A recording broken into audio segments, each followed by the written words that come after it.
বন্ধুরা, আমি আপনাদেরকে পুরো গ্যারান্টি দিয়ে বলছি, এই রেসিপিটা আগে কখনো আপনারা দেখেননি আর কখনো খাননি। হ্যাঁ বন্ধুরা, এত সুন্দর একটা রেসিপি, শুধু আলু, মসুর ডাল আর ডিম দিয়ে যে এত টেস্টি একটা রেসিপি হয়, আপনারা পুরো ভিডিওটা না দেখলে বুঝতেই পারবেন না। অনেক টেস্টি একটা রেসিপি হতে চলেছে।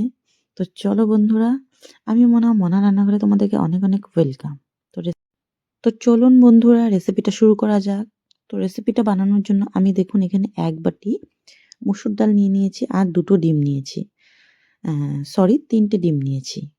তো আপনাদের যেরকম লাগবে সেই অনুযায়ী আপনারা নেবেন। আর আমি এখানে ২ টো আলু নিয়েছি।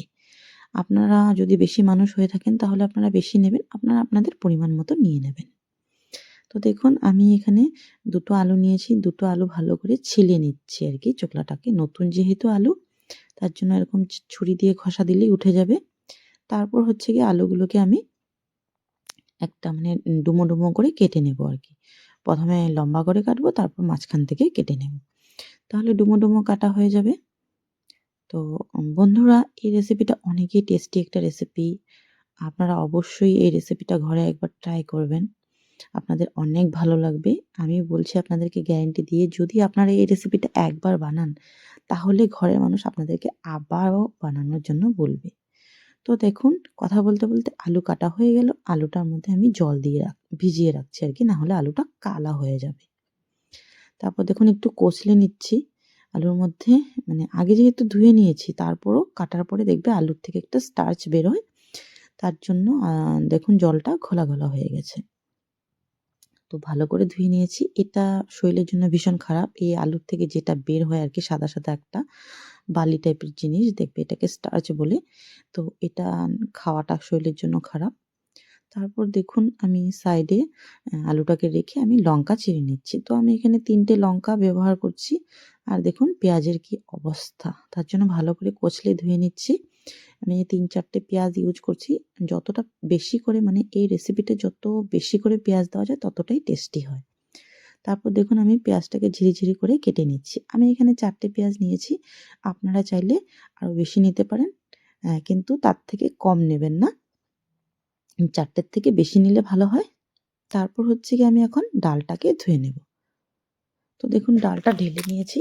ঢেলে ডালটাকেও ভালো করে কচলে ধুয়ে নিতে হবে। ডালের থেকে অনেক নোংরা বের হয়।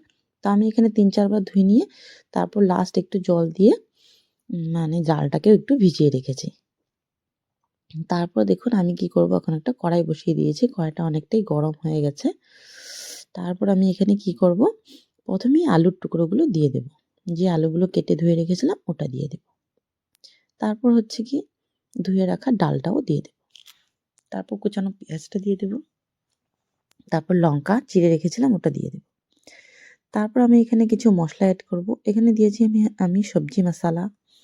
তারপর হচ্ছে গিয়ে আমি দেব জিরা গুঁড়ো, তারপর হলুদ গুঁড়ো, তারপর নুন, তারপর হচ্ছে গিয়ে একটু দেব কাশ্মীরি লঙ্কার গুঁড়ো।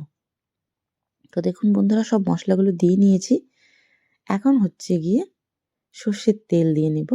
এখানে এই ছোট বাটিটার মধ্যে আমি একটু কম ১ বাটি নিয়েছি। এখন কি করব বন্ধুরা, এগুলোকে খুব ভালো করে কচলে মাখবো। তো এই মাখার কাজটা যতটা সুন্দর করতে পারবেন আপনারা, আপনাদের রেসিপিটা ততটাই টেস্টি হবে। তো খুব সুন্দর করে, মানে যে তেলটা আমরা দিয়েছি সর্ষের তেলটা, এটা পুরো সব ডাল আলুর সাথে একদম পেঁয়াজের সাথে ভালো করে কচলে মিশিয়ে নেব। আর যে মশলাগুলো দিয়েছি সেগুলো। তো বন্ধুরা, আপনাদের যদি আমার এই ভিডিওটা একটুকুও ভালো লেগে থাকে তাহলে আপনারা একটা লাইক করবেন, প্রচুর শেয়ার করবেন। আর হচ্ছে গিয়ে চ্যানেলে নতুন হয়ে থাকলে চ্যানেলটা সাবস্ক্রাইব করার অনুরোধ রইল। আর আপনারা যদি আমার এই ভিডিওটা ফেসবুক পেজ থেকে দেখে থাকেন তাহলে আমার পেজটা ফলো করার জন্য অনুরোধ রইল। তো প্লিজ পেজটাকে ফলো করে দিবেন, তাহলে এরকম নিত্য নতুন রেসিপি আপনারা অবশ্যই দেখতে পাবেন। তারপর দেখুন আমি গ্যাসটা জ্বালিয়ে দিয়েছি। গ্যাসটা জ্বালিয়ে হচ্ছে গিয়ে জল দিয়ে ঢাকা দিয়ে দিয়েছিলাম ১০ মিনিটের জন্য। তো ১০ মিনিট হয়ে গেল। এখন আমি ঢাকাটা খুলে চেক করে নিচ্ছি। তো বন্ধুরা, এই রান্নাটা অনেক সহজ আর অনেক সিম্পল, খুব চটজলদি হয়ে যায়। যখন আপনাদের কিছু মানে সেরকম রান্না করার ইচ্ছে না থাকবে, আপনারা এই রান্নাটা অবশ্যই একবার করে খেয়ে দেখুন। তারপর আমাকে কমেন্ট করে জানান যে কেমন হয়েছে। তো দেখুন আমি চেক করে নিয়েছি, ডাল মোটামুটি সিদ্ধ হয়ে গেছে আর আলুগুলো সেদ্ধ হয়ে গেছে। তো আমি এখন এই পর্যায়ে কি করব, গ্যাসটাকে কমিয়ে দিয়েছি। কমিয়ে দিয়ে আমি এখানে ডিম দিয়ে দিচ্ছি। একটা বাটির মধ্যে ডিমটাকে ফাটিয়ে নেবেন। ডাইরেক্ট মানে ঝোলের মধ্যে ফাটিয়ে দিতে যাবেন না। অনেক সময় ডিম খারাপ বের হয়ে যায়, তার জন্য বাটির মধ্যে ফাটিয়ে নিয়ে, আমি যেহেতু ৩ টা ডিম ব্যবহার করেছি, তো আমি ৩ বার বাটির মধ্যে ফাটিয়ে দিয়ে দিচ্ছি। দিয়ে এখন আবার আমি কি করব, ১০ মিনিটের জন্য গ্যাসটাকে সিমে করে ঢেকে রেখে দেব। তারপর বন্ধুরা ১০ মিনিট পর দেখুন ডিমগুলো কি সুন্দর লাগছে। আর একটা ডিম আমার একটু ফেটে গিয়েছিল, মানে কুসুমটা একটু নড়াচড়া হয়ে গিয়েছিল আরকি। আর ২ টো ডিম দেখুন একদম খুব সুন্দর হয়েছে। তো আরকি ডিমটা ফাটানোর সময় আমাদের একটু ধ্যান রেখে আরকি ডিমটাকে ফাটাতে হবে যেন কুসুমটা ভেঙে না যায়। তাহলে খুব সুন্দর হয়। আর মাঝখান থেকে দেখুন আমি একটু নাড়িয়ে দিয়েছি। তারপর দেখুন আমি একটু শাহি গরম মসলা দিয়ে দিয়েছি। দিয়ে একটু ভালো করে মিশিয়ে নেব। মাঝখান থেকে একটু নাড়িয়ে, নাড়িয়ে মিশাতে হবে রান্নাটা। যেহেতু সাইড থেকে নাড়ালে ডিমগুলো ভেঙে যাবে, তার জন্য। তারপর দেখুন আমি সাইড করে মানে অন্য চুলার উপরে কড়াইটাকে ট্রান্সফার করে নিলাম। একটা তারকা প্যান বসিয়ে দিয়েছি।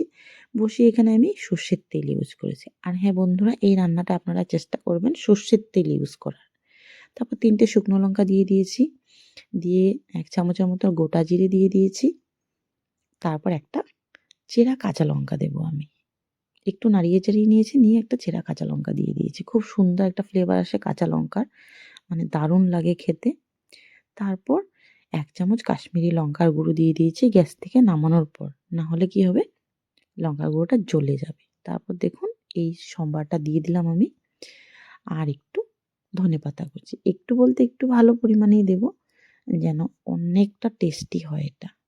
ভীষণ, ভীষণ, ভীষণ টেস্টি একটা রেসিপি। আপনারা অবশ্যই ট্রাই করুন। খুব জলদি রান্নাটা হয়ে যায় আর খেতে অসাধারণ হয়। আমরা নুনটা চেক করে নিলাম, নুনটা পুরো পারফেক্ট আছে। দেখুন আমি সার্ভ করে নিয়েছি বন্ধুরা।